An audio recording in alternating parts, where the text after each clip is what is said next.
Salut à tous. Donc aujourd'hui, c'est sous la pluie qu'on se retrouve en Vendée, enfin la pluie et le soleil, et ce alors qu'on a prévu une petite recette justement sans cuisson pour pouvoir faire face à cette vague de chaleur. Bon, ben, c'est pas grave, vous l'aurez dans votre petit sac de recettes. Alors on va laisser le temps à tout le monde de nous retrouver. Tac. Alors je suis avec mes parents du coup qui sont juste ici. D'ailleurs papa, si tu peux couper le son de ton ordinateur, ce serait top s'il te plaît. Bonjour à tous. Ouais, salut des parents, viendront faire un petit coucou quand on aura terminé ce live. Ah, Eloïsa dit que le son n'est pas top. J'ai coupé le son. Est-ce que le son est mieux ici? Est-ce que vous m'entendez mieux? Parfait. Alors, qui est parmi nous? Salut François, salut Eloïse, salut Martine. Salut Yolande.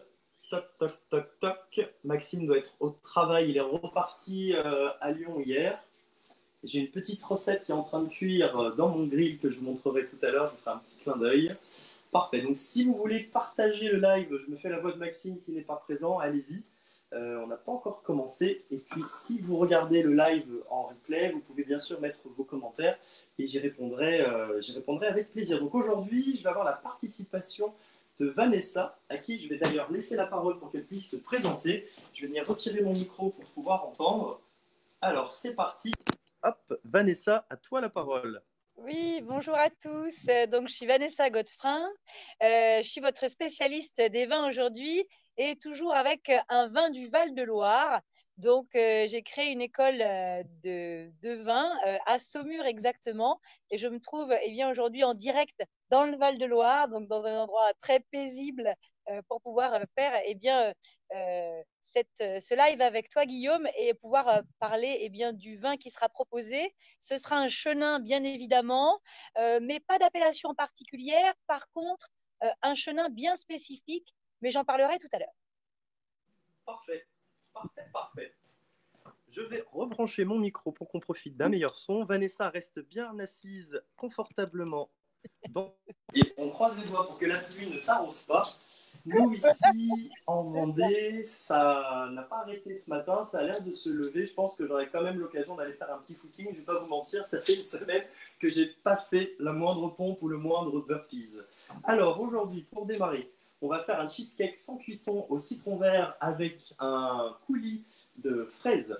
Donc vous verrez que ça passe très très bien quand il fait chaud et ça permet de ne pas surchauffer sa pièce avec un four.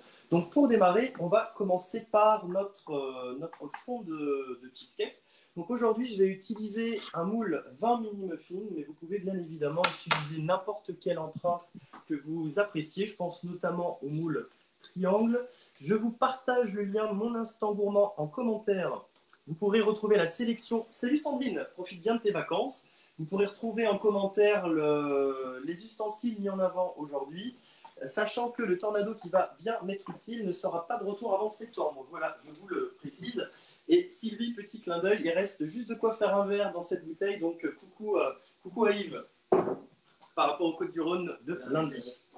Alors, donc ce qu'on va faire pour démarrer, ici j'ai un mélange de spéculoos et de petit thé de la marque Lu, puisqu'on est juste à côté de Nantes. On est raccord. Je vais venir mettre mes petits biscuits coupés en morceaux dans mon tornado. Et l'idée, ça va être de les réduire en morceaux, pas trop fins non plus. Il faut qu'on garde de la texture pour que ce soit agréable. Donc là, j'y vais. Ouais, j'en ai beaucoup. On va voir si ça résiste. Si jamais j'ai besoin de le faire en 2 temps, j'en enlèverai. Toc. Donc en tout cas, j'espère que tout le monde va bien et que tout le monde profite de ses vacances. Où est-ce que vous êtes aujourd'hui? Parce que d'habitude, je vous demande d'où vous êtes depuis le confinement, mais aujourd'hui, vous êtes peut-être ailleurs que là où vous habitez. N'hésitez pas à nous le dire en commentaire. Ah, Sylvie est là, il fait beau maintenant. J'en ai mis un peu beaucoup. Hop, j'en enlève un petit peu. Toc. Parfait. Je vais venir mettre ça dans un cul de poule et je vais faire la même chose avec la quantité qu'il me reste. De votre côté, si vous voulez gagner du temps, je l'ai déjà fait pour moi, vous pouvez monter la crème fouettée, les 300 g de crème en crème fouettée, ça vous permettra de gagner du temps. Je l'ai fait pour éviter que vous en preniez plein les oreilles. En faisant pas en live. Donc vous connaissez maintenant, c'est le 52e live qu'on réalise ensemble. Tac. Merci à tous d'ailleurs. Et vous pouvez retrouver tous les lives qui ont été réalisés depuis le début sur ma page Facebook professionnelle. Guillaume, chef pâtissier à domicile, région lyonnaise. Vous retrouverez tout dessus. J'utilise les nouvelles petites spatules double embout que vous êtes nombreux d'ailleurs à avoir apprécié. Vous êtes plusieurs à vous être équipés sur les 2-3 derniers mois depuis la fin du confinement. J'ai rajouté dans mes biscuits, donc le mélange de spéculoos et de petits thés bruns, le beurre fondu. Alors, papa, maman, si jamais vous avez des questions ou des commentaires, n'hésitez pas à nous en faire part, n'hésitez pas à m'en faire part, que je puisse réagir. Alors, Eloïsa a dit que ça résonne. Ah, est-ce que pour d'autres personnes, ça résonne aussi? Maryse dit l'image est top, mais par contre, il y a pas mal de coupures. Ah, ça doit venir de la connexion, malheureusement, effectivement. Ici, on n'a pas encore la fibre. Hop. Donc là, je viens mélanger le beurre fondu avec mes petits biscuits. Donc c'est une recette, je pense que pour beaucoup, vous connaissez déjà. L'intérêt en fait de faire ça, c'est de pouvoir donner en fait un liant à notre biscuit, puisque le beurre, en refroidissant avec passage au froid, va venir figer l'ensemble en fait, et ça nous fera notre base de pâte. Ça marche aussi très très bien en salé avec des tucs. Et il y a une recette que j'aime beaucoup, c'est le tomatier. C'est comme un fraisier, sauf qu'on va faire une base de tuc avec du beurre. On va mettre des petites tomates cerises autour de son cadre inox, et on vient faire un petit appareil à base de fromage frais gélifié, et sur le dessus on rajoute un petit coulis de tomate gélifié. C'est super bon. Je pense qu'on se fera cette recette salée un de ces quatre. On va dire que ça a la forme et la présentation d'un entremets, donc ça passera très bien. Donc là, moi, ce que je vais faire, je vais venir Laurence. Mettre... Pardon, papa? Là, il y a Laurence qui dit bonjour Guillaume et les parents, et dit bonjour Laurence. Salut Laurence. Donc ça, c'est le four à pizza de mes parents, ici, qui trône au-dessus du four principal. Et puis pour ceux qui le reconnaissent, vous avez ici mon grill All-Clad qui est en train de fonctionner pour faire une bonne tarte aux prunes. Donc ce que je vais faire, je vais venir répartir un petit peu de mon biscuit au fond des empreintes. Donc j'en ai 20. L'idée, c'est d'avoir une fine couche, pas d'en avoir trop. Et pendant ce temps, je vais à nouveau laisser la parole à Vanessa qui va nous parler un petit peu plus des vins qu'elle a choisis. Donc comme d'habitude, je retire mon micro. Tac, je vais m'exécuter et réaliser les fonds de tarte. Vanessa, à toi la parole. De quoi est-ce que tu veux nous parler? Oui, merci Guillaume. Écoute, je suis ta recette avec attention et puis je vois bien donc qu'on va avoir un merveilleux gâteau et je suis presque déçue de ne pas être près de toi pour pouvoir le déguster. Mais bon, peut-être ce n'est que partie remise une prochaine fois. J'ai entendu que tu étais chef à domicile, donc ça veut dire que tu pourrais très bien venir dans mon petit coin ici à Saumur et au sein de mon entreprise du Secret des Papilles. Avec plaisir. Et papa, tu veux venir avec? Avec le gâteau fait, ça m'arrangerait. Et je te montrerai les vins. Alors oui, du coup, ce qui était intéressant dans la recette, c'est que au départ, je me suis dit, mince, comment je l'amène? Il y a beaucoup de crème, il y a de l'acidité qui va quand même être présente avec le citron vert. Je me suis dit, un alcool fort. Bon, en Val-de-Loire, c'est pas trop notre spécialité, les rhums. Ou bien une petite eau de vie, quelque chose comme ça. Je me suis dit, non, on va rester quand même sur un vin. Et je suis partie sur le chenin. Parce que l'avantage du chenin, c'est que c'est une variété de raisin qui a un taux d'acidité naturelle assez haut. Et quand on le vinifie en moelleux, ça va lui permettre d'avoir quand même une texture, du volume, du sucre pour pouvoir aller avec la recette et en même temps la pointe d'acidité du chenin pour aller avec la pointe d'acidité de ton cheesecake.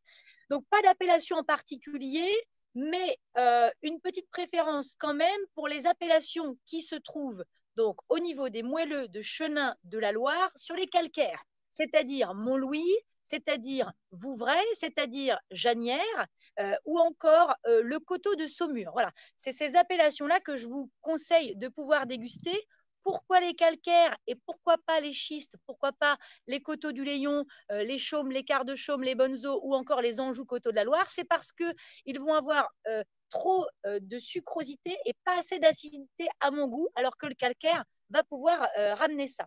Donc c'est pour ça que je vous invite à choisir ce type de vin sucré mais pas trop, de façon à ce que ce soit digeste et comestible, du moins avec la recette proposée aujourd'hui par Guillaume. Parfait. Mais écoute, c'est super appétissant. Je pense qu'on va se retrouver à mi-chemin entre La Roche-sur-Yon, Venanceau et Saumur, Vanessa, et puis qu'on va faire un petit pique-nique en fin d'après-midi. Toi, tu emmènes l'alcool et moi, j'emmène les gâteaux. Grand plaisir, avec grand plaisir. Avec les parents. Question, on me dit ne pas remettre le micro. Est-ce que je reste comme ça? Est-ce que vous voyez une différence, chers auditeurs? Ou est-ce que c'est mieux avec le micro? Je vais rester comme ça pour l'instant. Vous me direz ce que ça donne. On n'entend plus Vanessa là. Non, je pense que C'est Vanessa... parce que je dis rien, c'est parce que parfois je ne parle pas. Ah, Elle écoute attentivement. On va rester comme ceci. Et Louise a dit qu'on entend mieux Vanessa que Guillaume. Oui, bah ça doit être la connexion. Malheureusement, je suis désolé. Est-ce que je reste comme ça ou j'ai retiré mon micro? Donc là, j'ai passé, pendant que Vanessa nous expliquait quel vin accompagner, quel vin utiliser avec ces cheesecakes, j'ai tassé donc la préparation biscuit beurre avec une petite cuillère à café. On peut utiliser un bouchon de champagne, ça marche très très bien si vous êtes féru d'astuces. Et ça, je vais le mettre au frigo en attendant. Hop. Voilà. Non, c'est bien rentré. Alors, ici, pour passer à notre crème, j'ai la crème fouettée qui est là, j'ai le cream cheese ici, donc ça peut être du Philadelphia, ça peut également être du Saint-Moret, donc un fromage très très peu salé, et à ça, on va venir rajouter du sucre, le jus et le zeste d'un citron vert, ainsi que les graines d'une gousse de vanille. Vous allez voir que ça marche super bien ensemble. Et en ustensile, je vais avoir besoin de ma cuillère magique, d'un presse-agrumes, et d'un zesteur pour récupérer les zestes de citron. Parfait pour le son, donc on va rester comme ça. Le zesteur d'Yves. Ah oui, le zesteur d'Yves. Sylvie, le zesteur d'Yves. Effectivement, il marche très bien et mes parents s'en servent énormément pour faire du parmesan râpé pour mettre sur des salades ou sur des pizzas.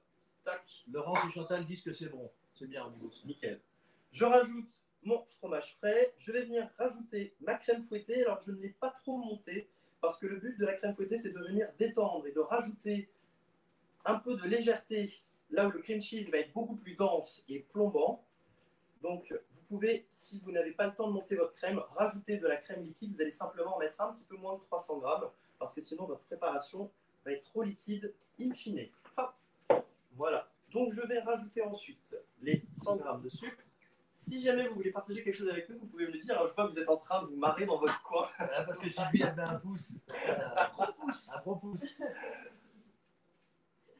Alors, je pense, Martine, que tu peux tout à fait tester avec du mascarpone. C'est marrant, c'est une question que me demandait, c'est une question que me posait ma maman hier. Le mascarpone, ça devrait bien fonctionner. Alors, la petite recette bonus que je réalise ici avec des quetchs, ça devrait être pas mal du tout. Je vais laisser ça à l'intérieur pour l'instant, je vous en parlerai après, et je vais rester sur ma crème. Donc là, je viens fendre dans le sens de la longueur ma gousse de vanille pour récupérer les grains. Donc la gousse de vanille, vous avez vu que depuis quelques années, son prix a littéralement flambé. Donc on utilise bien toute la gousse de vanille. Vous allez laisser sécher comme d'habitude vos gousses utilisées et vous allez ensuite pouvoir soit laisser ça infuser dans du sucre, soit vous allez pouvoir les mixer une fois qu'elles seront sèches et récupérer cette poudre de vanille pour l'incorporer à vos gâteaux. J'utilise non pas le côté tranchant de mon couteau, mais le côté supérieur pour venir racler ma gousse, récupérer les grains comme ceci et venir les incorporer à ma crème. Je fais la même chose avec ce que j'ai ici. Hop, Vanessa et Mathieu, je ne sais pas si vous arrivez à sentir ces bonnes effluves de vanille, mais c'est tout bonnement fabuleux. D'ailleurs, Vanessa, la prochaine fois que tu prends la parole, je voudrais bien que tu me donnes une idée. Avec quoi peut-on marier un dessert à la vanille, par exemple un flan à la vanille? Avec quoi la vanille va-t-elle bien? J'imagine, bon, le rhum déjà, mais au niveau des vins, ça serait intéressant. Papa. Laurence, elle demande, a dit où cela passe l'appareil à foncer les mini tartelettes. Oh oui, c'est une très bonne idée. L'appareil à foncer les tartelettes marcherait très bien. Vanessa, tu voulais intervenir? Oui, tout à fait. Parfait. Je te remercie. Oui, alors avec ton flan vanille, alors on peut encore rester sur des chenins, mais cette fois-ci, il faudrait des chenins secs avec quelques techniques de vinification. Par exemple, des fûts de chêne qui permettraient de ramener un peu de rondeur, un peu de gras, ou encore avec des élevages sur lit.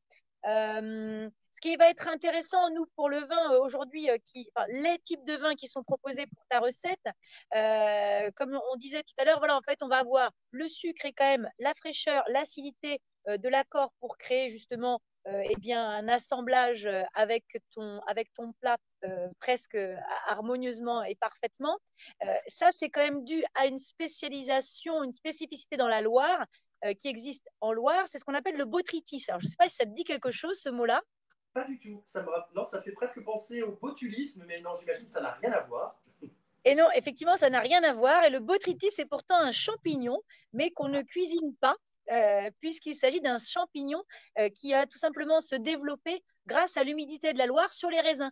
Et en fait, ce champignon-là, en se posant eh bien, sur les raisins, va percer un petit peu la peau des raisins et faire que l'eau va s'évaporer. Et donc, on va avoir une grande concentration de sucre à l'intérieur des baies, ce qui va nous permettre en fait de créer eh bien, les moelleux de la Loire cités tout à l'heure.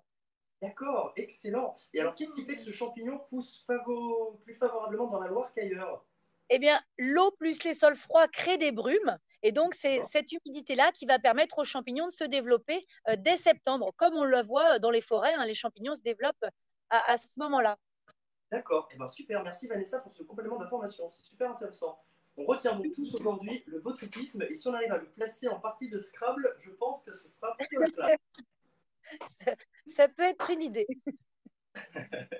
Donc, hop, j'ai rajouté le zeste de citron vert. Je viens rajouter hop, le jus. Donc, le zeste va apporter vraiment le goût typique du citron vert et le jus va apporter un peu d'acidité. C'est important de mettre les deux, un peu comme dans une tarte au citron. Donc après, selon votre goût, vous pouvez bien évidemment rajouter plus ou moins de jus de citron, plus ou moins de zeste, voire le coupler avec un citron jaune. Hop, ces citrons-là, je les garde pour mon kéfir de fruits. D'ailleurs, merci Sylvie pour les grains qui me permettent d'avoir ma boisson favorite à portée de main ici. Donc j'ai tous mes ingrédients ici pour la crème. J'ai donc le cream cheese, j'ai la crème fouettée, j'ai les zestes de citron vert, le jus, le sucre et la vanille. Je viens utiliser ma cuillère magique pour venir détendre tout ceci.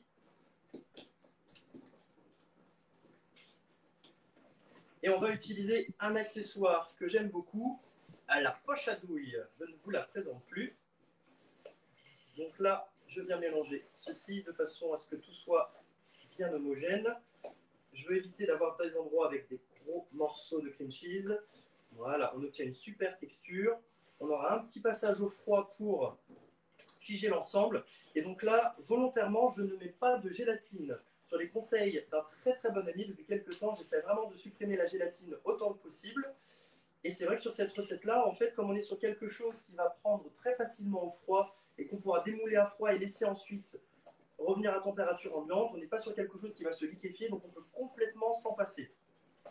D'ailleurs, c'est aussi quelque chose qui est super pratique, c'est que ce dessert, une fois qu'il est réalisé, vous pouvez tout à fait le congeler et le sortir au compte-gouttes en fonction de vos besoins ou des invités qui franchissent le pas de votre porte par surprise pour leur proposer un super goûter. Par exemple, c'est quand même la classe de dire « Ah, tu me prends par surprise, voilà, j'ai 3 cheesecakes au congélateur, allez bien, on se prend un café. » Un petit peu comme Brie Van de Kamp.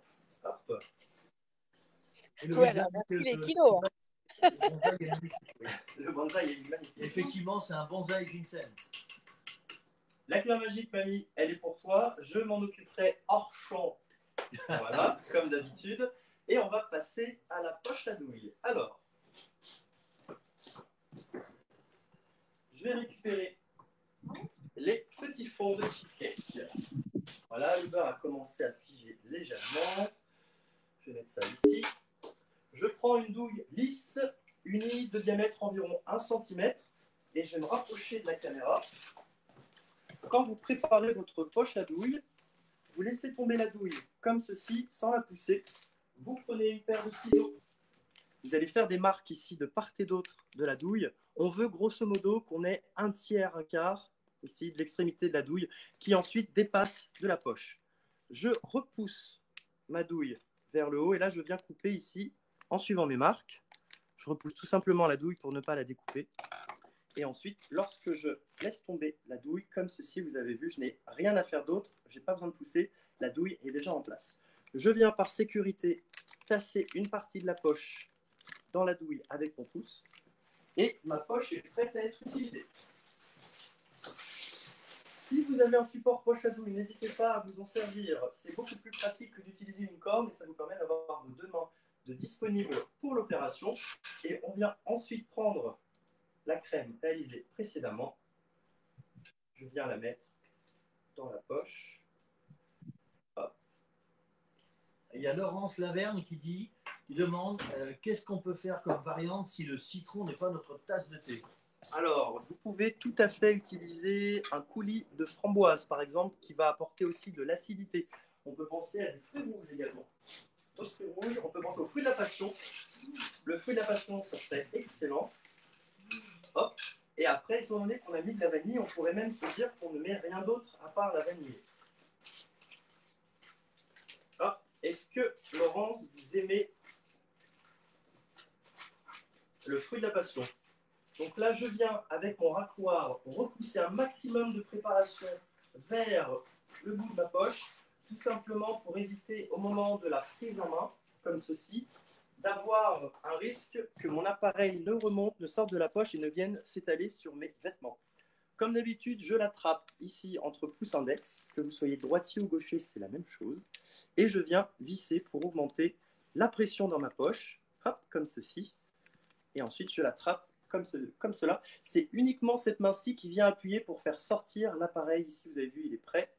Et ma deuxième main va venir comme ceci, en fait, pour m'éviter de trembler. Vanessa, ouvre la bouche, je t'en projette un petit peu. Écoute, oui, avec plaisir. Grand. Martine Papa a sorti les verres d'ailleurs pour que tu puisses nous balancer un petit peu de vin. Ouais. Martine Salin qui dit arrête de pousser, tu vas accoucher. Arrête de pousser, tu vas accoucher. Non, Martine, jamais sans péridurale. D'ailleurs, salut Martine. Donc ici, on va venir garnir nos empreintes. Hop. Donc on peut s'amuser soit à faire quelque chose de plutôt lisse, soit je peux venir faire des petites touches, un peu comme si c'était une meringue italienne, sur une tarte au citron. Hop. Je vais varier les rendus. Ensuite, on pourrait faire un peu comme des cupcakes et remonter un petit peu plus pour quelque chose de plus généreux en préparation. Donc là, tu es en fonctionnel ou en esthétique? Alors, à vous de me dire, est-ce que nous sommes sur un pochage plutôt esthétique ou plutôt fonctionnel? Moi, je dirais esthétique. Hop, exactement. Quand c'est visuel, c'est esthétique. Donc là, j'appuie, je fais une seule touche. Parfait. C'est probablement ce qu'il y a de plus rapide. Je vous montrerai en photo, après le petit passage au froid, le rendu. Alors, Laurence demande, elle dit, mais on le met frais en jus ou les purées de marron? Les deux. Les deux, Laurence. Les purées 4 fruits qui sont disponibles sur la boutique de marron sont top. Et avec un jus, ça marcherait aussi si vous pouvez en obtenir. Hop là. Et voilà. Je vais venir vous montrer ça de plus près. Guillaume, tu penseras à me relever la tarte. Ouais, je vais montrer la tarte après. Ça va sonner. Je l'ai coupé tout à l'heure. Donc là, alors c'est blanc. Je ne sais pas si vous allez apercevoir les... Donc ici, vous avez les premières rangées qui sont plutôt en dôme.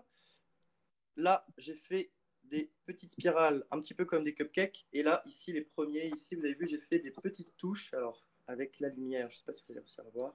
Hop, vous avez vu, plus comme une tarte citron meringuée. Ça va bien prendre au froid. Et ensuite, quand vous le dressez, vous allez venir rajouter un coulis de fruits rouges.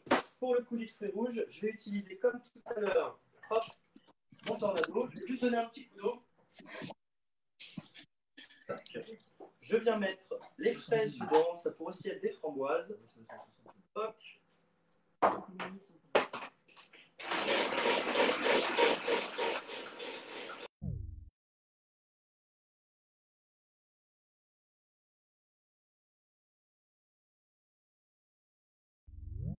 Express, voilà. Hop. Stéphanie Mazier qui fait bise à toute la famille. Alors nous on t'embrasse Stéphanie. Eh bien, salut Stéphanie, bisous au passage, je suis curieux de voir le démoulage. Bisous, bisous. Je ferai une petite vidéo au moment du démoulage d'ici 1 à 2 heures. Donc à partir de là, on les laisse bien au moins 1 heure au congélateur pour leur laisser le temps de prendre. Et je vais redonner la parole. Ça a coupé là. Ah, ça a coupé. C'est revenu là, c'est bon. On est... Parfait. ouais. Je vais redonner la parole à Vanessa. Ouais, super, merci. Écoute, je fais un petit peu avec les aléas du direct. Là, je commence à avoir une petite pluie fine qui tombe. Je voulais savoir la température que tu conseilles pour la dégustation de ton mets, parce que justement, je pense qu'on pourrait avoir une température pour le vin, en tout cas, entre 10 et 12 degrés, pour pouvoir avoir les parfums quand même du vin et en gardant une certaine fraîcheur. Donc, je voulais savoir à combien était ton dessert à peu près pour réajuster ou confirmer cette température de dégustation du vin. Alors, on va s'aligner sur la température du vin. Moi, je conseillerais entre 5 et 15 degrés maximum pour les cheesecakes, sachant que plus ce sera frais, moins on aura une sensation de sucre et plus ce sera agréable. Ouais, donc il faut rester, voilà, effectivement, donc 10 même, ce serait idéal, 10, 12, effectivement, pour aller avec ton plat. Super. Parfait. Est-ce que Vanessa, tu veux nous parler d'autre chose? Parce que de mon côté, j'ai bientôt terminé.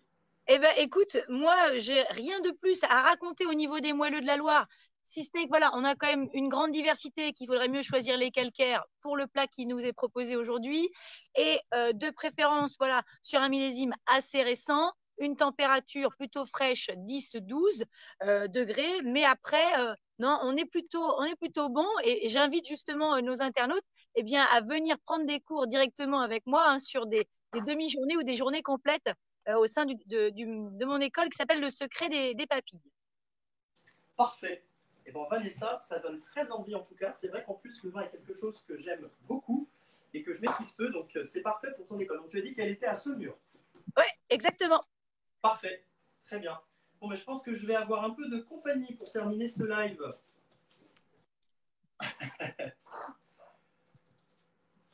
Il a pris l'ascenseur. Maman, tu veux nous rejoindre aussi, faire un petit coucou à tout le monde? Donc salut aux grands-parents aussi, si vous nous regardez. Et la petite recette bonus, donc mes grands-parents, donc ma grand-mère est italienne et mon grand-père, bonjour, et mon grand-père est lorrain. Et donc en ce moment dans les jardins, on a énormément de mirabelles et de quetch. Et donc avec les quetch, ce qui est intéressant de faire, c'est une bonne tarte.